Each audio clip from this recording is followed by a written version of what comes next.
we are going to discuss a very important theorem of dimension.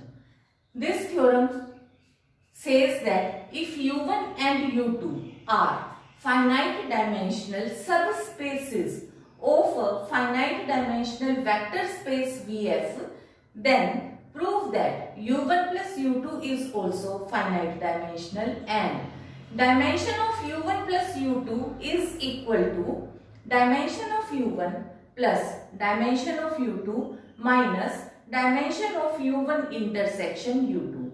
तो देखो सबसे पहले तो हमारे को पता है कि V जो है एक वेक्टर स्पेस वो finite dimensional vector space given है और फिर हम ये ऑलरेडी डिस्कस कर चुके हैं कि U1 plus U2 and U1 intersection U2 दोनों ही वेक्टर सब स्पेसेस है वेक्टर स्पेस V के। ठीक है, तो दोनों क्योंकि सब स्पेस है और ये भी थ्योरम हम लास्ट लेक्चर्स में अपने कर चुके हैं कि जो सब स्पेस होता है फाइनाइट डायमेंशनल वेक्टर स्पेस का उसकी भी डायमेंशन फाइनाइट ही होती है। तो यहां से ये चीज हमें क्लियर हो जाती है कि U1 प्लस U2 भी एक वेक्टर सब स्पेस है और फाइनाइट डायमेंशनल है। सिमिलरली U1 इंटरसेक्शन U2 भी फाइनाइट डायमेंशनल है और वेक्टर सब स्पेस है V का। तो सबसे पहले इनमें से जो सबसे छोटी टर्म हमें लग रही है वो लग रही है U1 इंटरसेक्शन U2, क्योंकि इसके बीच में U1 और U2 के केवल कॉमन एलिमेंट्स आए हैं।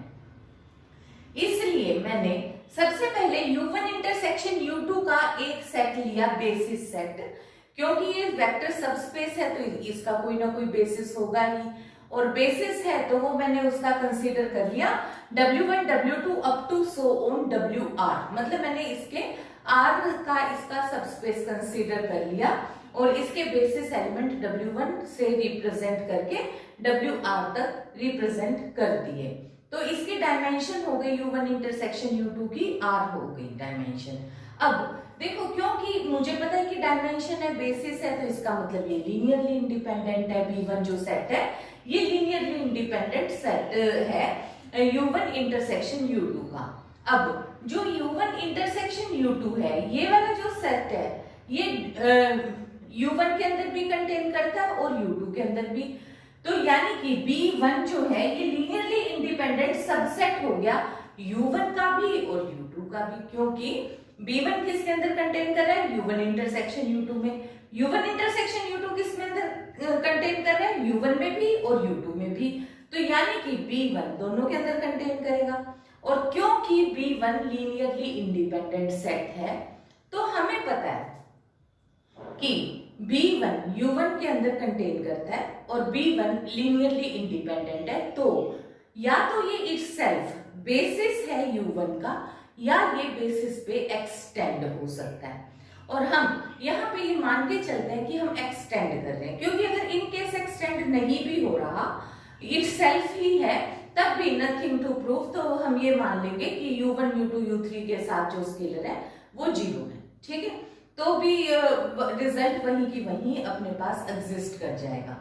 तो यहाँ रिजल्ट अपने पास है कि मैंने कुछ एक्सटेंड कर दिए। एक्सटेंड करे तो मुझे अब ये पता नहीं कि गिनती कितनी होगी, तो मैंने आर्बिट्ररली एक में n कंसीडर कर लिया एलिमेंट की U1 की डायमेंशन में n कंसीडर कर लेती हूँ और U2 की डायमेंशन में m कंसीडर कर लेती हूँ। इंटरसेक्शन में क्योंकि ऑलरेडी R एलिमेंट में W1 से रिप्रेजेंट कर चुकी तो इसलिए मैंने यहाँ पे इनको U1 U2 UN minus R ये एलिमेंट तो U1 के रिप्रेजेंट कर दिए और इनका बेसिस शो कर दिया B2। इसी तरीके से U3 का मतलब U2 का यहाँ पे U1 से W1 से WR V1 V2 VM minus R तक के B3 से रिप्रेजेंट कर लिए और ये डायमेंशन हो गया हमारे पास U2 का। तो यानी कि बेसिस B2 किसका बेसिस है U1 का और B3 किसका बेसिस है U2 का। इसके अंदर कितने एलिमेंट है n और उसके अंदर कितने एलिमेंट है m, तो इनकी डायमेंशन कितनी हो गई, यानी कि dimension of B2 is equal to n and dimension of B3 is equal to m मेरे पास आ गई। अब देखो क्योंकि मुझे ये प्रूव करना है कि dimension of U1 plus U2 is equal to dimension of U1 plus U2 minus dimension of U1 intersection U2। तो मैंने अब क्या किया, मैंने एक सेट लिया S जिसके अंदर B2 यूनियन B3 ले लिया। यूनियन B3 लेने से W1 WR केवल एक बार है, ठीक है। W1 से WR, U1 से UN माइनस R, V1 से VM माइनस R।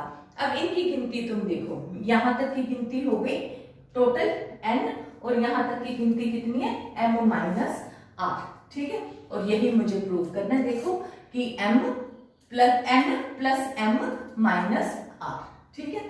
तो मैंने इस तरीके से एक सेट S ले लिया B2 यूनियन B3 और अब मैं ये चीज प्रूव करूंगी कि ये बेसिस है U1 प्लस U2 का, क्योंकि इस वाली साइड से मुझे ये इसके इक्वेट करना है।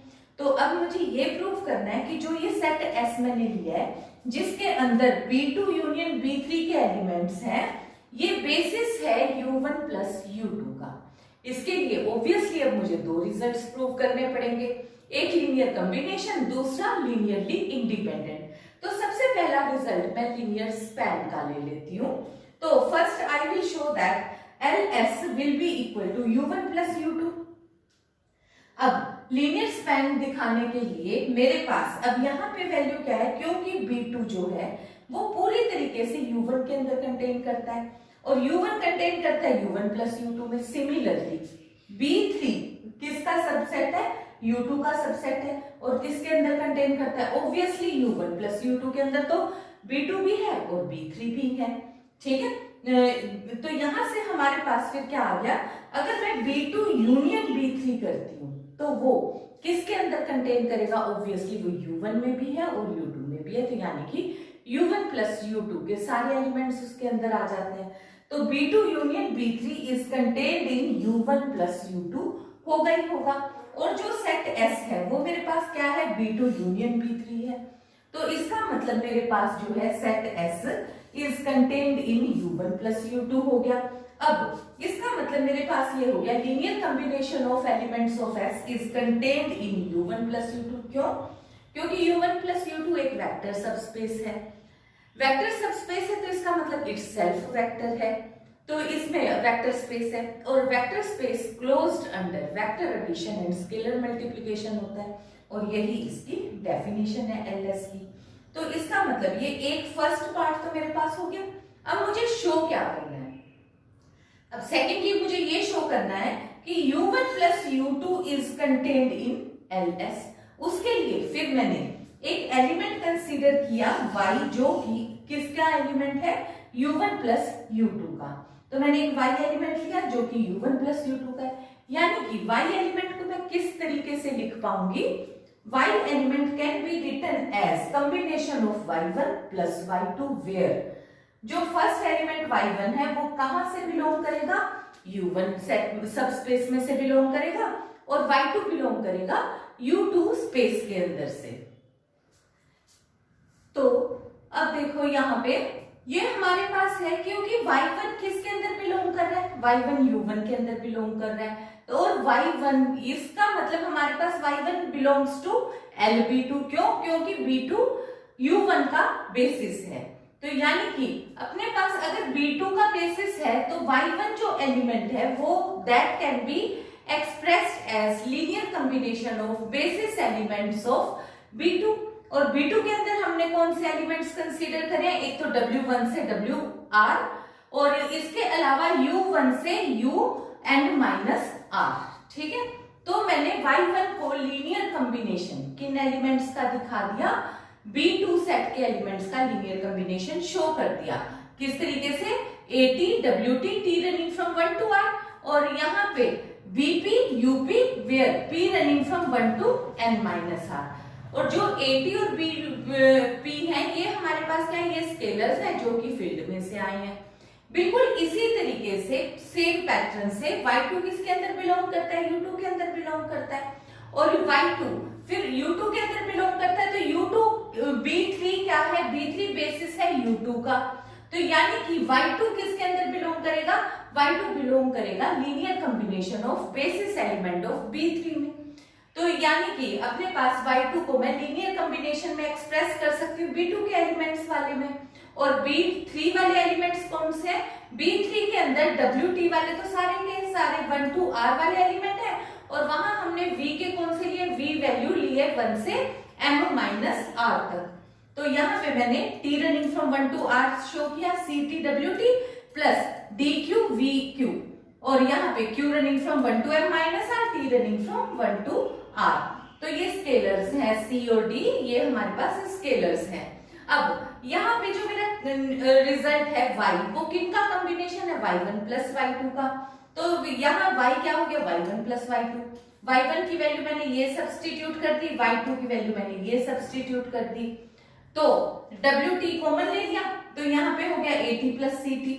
इसके अलावा U के एलिमेंट्स आ गए, V के एलिमेंट्स आ गए। अब यहां से तुम चेक करो कि Y को मैंने किन किन के कॉम्बिनेशन में एक्सप्रेस किया। एक तो W1 से WR वाले सारे एलिमेंट्स आए, फिर U1 से UM माइनस R आए, V1 से VM माइनस R एलिमेंट्स के लीनियर कॉम्बिनेशन में एक्सप्रेस किया। और ये कौन सा सेट है, ये एक सेट S है। ऐसे सेट कौन सा है, वो B2 यूनियन B3 वाला सेट है। B2 किसका बेसिस है, U1 का, B3 किसका बेसिस है, U2 का।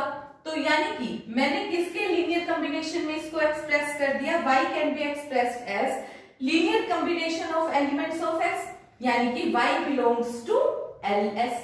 अब यानी कि Y किसका एलिमेंट में कंसीडर करके चलियो, Y belongs to U1 plus U2। तो इसका मतलब है U1 plus U2 will contain in LS। और मैं ये पहले प्रूव कर चुकी हूँ कि LS किसके अंदर कंटेन करता है, U1 प्लस U2 में। अब मैंने यहाँ क्या प्रूव कर दिया, U1 plus U2 is contained in LS। तो इधर से रिजल्ट क्या हो गया, यानी कि LS is equal to U1 plus U2। तो ये मेरा इसका फर्स्ट रिजल्ट प्रूव हो जाता है। Now in our second part we have to prove that this set S is linearly independent. So to show independent set, हमने यहाँ पे ले लिया कि जो सेट S के अंदर जितने भी एलिमेंट्स थे उनके आगे स्केलर्स यूज करें, जैसे alpha one W1, alpha two W2 up to alpha R WR। फिर उसके बाद U वाले एलिमेंट थे, U1 से UM माइनस R, इनके आगे बीटास लगा लिए। और इसी तरीके से फिर V1 V2 VM minus R थे, इनके आगे हमने गैमा स्केलर यूज कर लिए, उन्हीं के करस्पॉन्ड हर एलिमेंट के वेक्टर के एलिमेंट के करस्पॉन्ड हमने स्केलर्स यूज कर दिए। तो ये सारे के सारे स्केलर्स जो हैं वो फील्ड के एलिमेंट है। अब देखो मैंने फिर इसमें क्या किया कि जो ये रिजल्ट है यहाँ U वाले एलिमेंट्स तक का, इसको मैंने X पुट कर दिया। ठीक है, अगर मैंने इसको X पुट कर दिया तो ये X में कौन कौन से एलिमेंट हुए, W1 WR, U1 U2 UM minus R। ये वाले एलिमेंट्स मुझे पता है कि ये तो B2 के एलिमेंट है, और B2 बेसिस किसका है, U1 का बेसिस है। यानी कि X जो है वो किसके अंदर बिलोंग कर गया, X बिलोंग्स टू U1।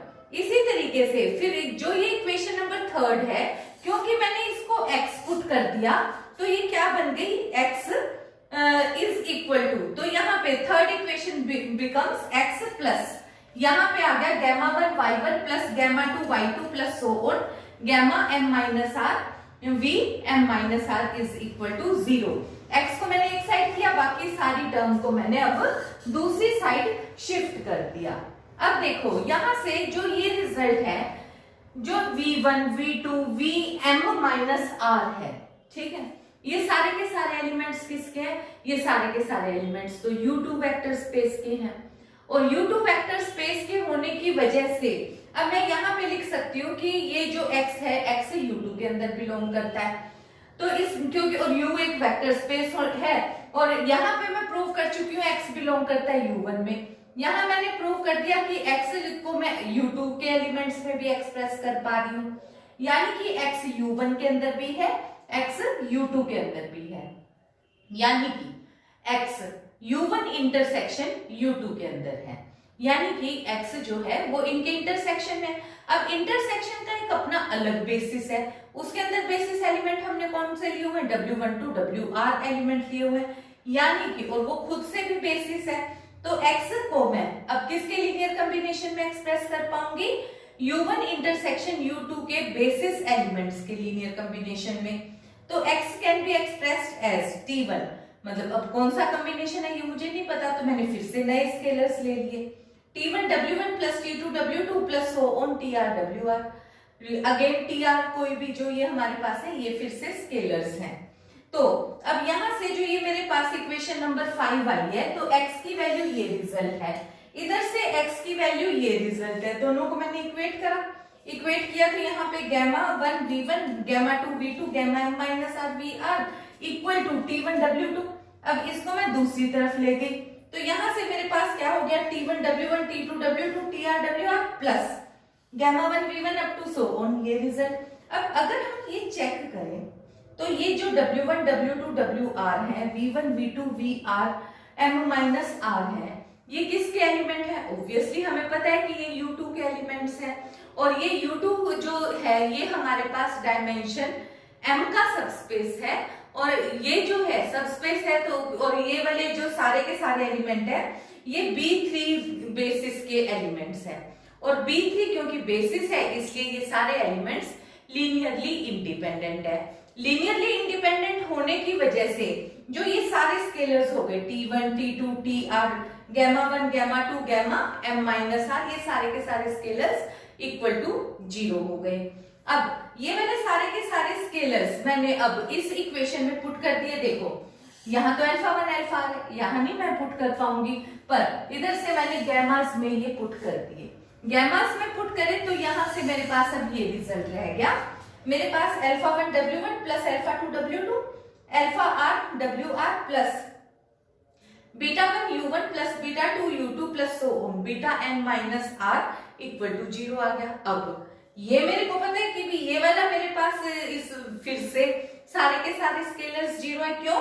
क्योंकि ये जो w1 w2 wr है, u1 u2 un minus r है, ये मेरे पास B2 बेसिस के एलिमेंट है, और B2 किसका बेसिस है? U1 का बेसिस है, और बेसिस होने की वजह से मुझे पता है कि ये एक लीनियरली इंडिपेंडेंट सेट है, और इसके साथ के सारे वेक्टर्स क्या होंगे, मतलब जो वेक्टर्स के साथ के स्केलर्स है वो सारे स्केलर्स 0 होंगे।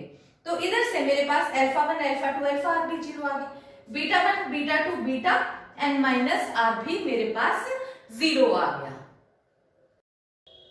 तो अब हमारे पास ये सारे के सारे स्केलर्स 0 आ गए, alpha 1 alpha 2 alpha r, beta 1 beta 2 beta n minus r, gamma 1 gamma 2 gamma m minus r, ये सारे स्केलर्स 0 आ गए। अब ये जो सारे के सारे वेक्टर्स हैं w1 w2 wr u1 u2 un minus r and v1 v2 vm minus r, ये सारे के सारे वेक्टर्स, इसका मतलब हमारे पास लीनियरली इंडिपेंडेंट आ गए। अब ये जो वेक्टर्स हैं ये किस सेट के? ये तो सेट S के हैं, जो कि B2 यूनियन B3 वाला सेट था, तो यानी कि वो सेट S लीनियरली इंडिपेंडेंट आ गया, और एक्चुअली हमें यही चीज प्रूव करनी थी। तो ये वाले जो सेट S है ये किसका बेसिस है? U1 प्लस U2 का बेसिस हो गया। अब इसके अंदर की जो हमारे को डायमेंशन है, अब dimension of u1 plus u2 में कितना होगा? जितने इनके अंदर के बेसिस के अंदर के एलिमेंट होंगे। अब बेसिस के अंदर के एलिमेंट्स कितने हैं? देखो पहले है r, फिर है प्लस, पहले r फिर प्लस n माइनस r, फिर कितने हैं? Plus m minus r, r cut गया, n plus m minus r। n कितने किसके डायमेंशन है? डायमेंशन ऑफ u1 n है, डायमेंशन ऑफ u2 m है, और इंटरसेक्शन की डायमेंशन r है। So that is all for this theorem and this lecture. Thank you.